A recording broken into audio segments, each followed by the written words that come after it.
সাধারণভাবে আমরা সকলেই জানি মঙ্গল আইনি দিকগুলোকে দেখে, কিন্তু শুধুমাত্র মঙ্গলই আইনি সমস্যা বা আইনি দিক দেখে না। গ্রহের বেশ কিছু সন্নিবেশ বা অবস্থানের জন্য আইনি সমস্যায় ভুগতে হয়। কি কি কারণে আমাদের জীবনে আইনি সমস্যা দেখা দেয়, এই নিয়ে আজকে বিস্তারিত আলোচনা করব। নমস্কার, আমি জ্যোতিষ দেবজ্ঞ মাতৃসাধক অমিত শ্রী। কোন দশা বা অন্তর্দশা বা গ্রহের কোন সন্নিবেশের জন্য মানুষ মামলা মোকদ্দমায় জড়িয়ে পড়ে, এই নিয়েই আজকে আলোচনা করব। তাই ভিডিওটি প্রথম থেকে শেষ পর্যন্ত স্কিপ না করে দেখতে থাকুন। আমাকে যারা ইউটিউবে দেখছেন, আমার চ্যানেলটিকে সাবস্ক্রাইব করুন এবং পাশে থাকা বেল আইকনটি টিপে দেন। আর যারা আমাকে ফেসবুকে বা ইনস্টাগ্রামে দেখছেন, আমার ফেসবুক বা ইনস্টাগ্রাম পেজ ফলো করুন, লাইক করুন। ফিরে আসছি মূল আলোচনা।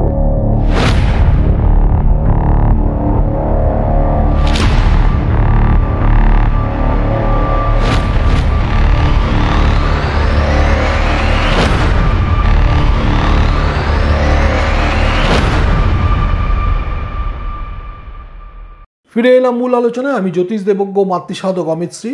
প্রথমেই বলবো মঙ্গলের কথা। মঙ্গল যদি পাপ গ্রহ দ্বারা দৃষ্ট হয় বা পাপগত হয়, তাহলে আইনি সমস্যা কিন্তু আসতে। এছাড়াও মঙ্গল যদি ষষ্ঠ স্থানে, অষ্টম স্থানে অথবা দ্বাদশ স্থানে অবস্থান করে, তাহলেও আইনি সমস্যা আসতে পারে। রবি যদি নিচস্থ হয়, অর্থাৎ রবি যদি তুলা রাশিতে অবস্থান করে, অথবা যদি লগ্নের সাপেক্ষে সেই রবি অষ্টমে বা দ্বাদশে অবস্থান করে, তাহলেও কিন্তু আইনি সমস্যা আসতে পারে। রাহু, মঙ্গল এবং শনি এই তিনটি অশুভ গ্রহ একত্রে থাকলেও আইনি সমস্যা আসতে পারে। ধনপতি এবং আয়পতি অর্থাৎ দ্বিতীয়পতি এবং একাদশপতি যদি ষষ্ঠ স্থানে, অষ্টম স্থানে অথবা দ্বাদশ স্থানে অবস্থান করে, তাহলেও কিন্তু আইনি সমস্যা আসতে পারে, অথবা কোনো রাজদণ্ড বা সাজা প্রাপ্তি হতে পারে। লগ্নপতি যদি দুর্বল হয় বা পাপ গ্রহ দ্বারা দৃষ্ট হয় বা পাপযুক্ত হয়, তাহলেও কিন্তু আইনি সমস্যা আসতে পারে। চন্দ্রের দশায় চন্দ্র যদি অশুভ হয় বা ক্ষীণ চন্দ্রের ক্ষেত্রে আইনি সমস্যা আসতে পারে, অর্থাৎ নিচস্থ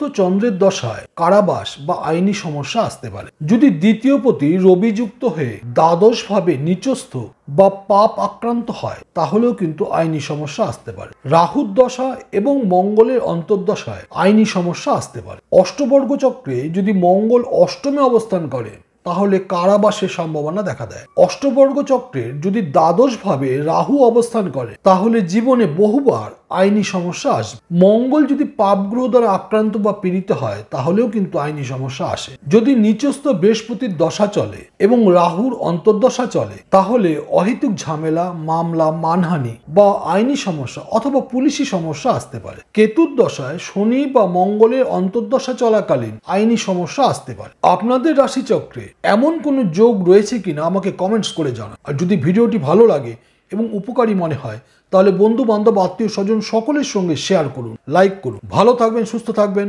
আবার দেখা হবে পরবর্তী ভিডিওতে। নমস্কার।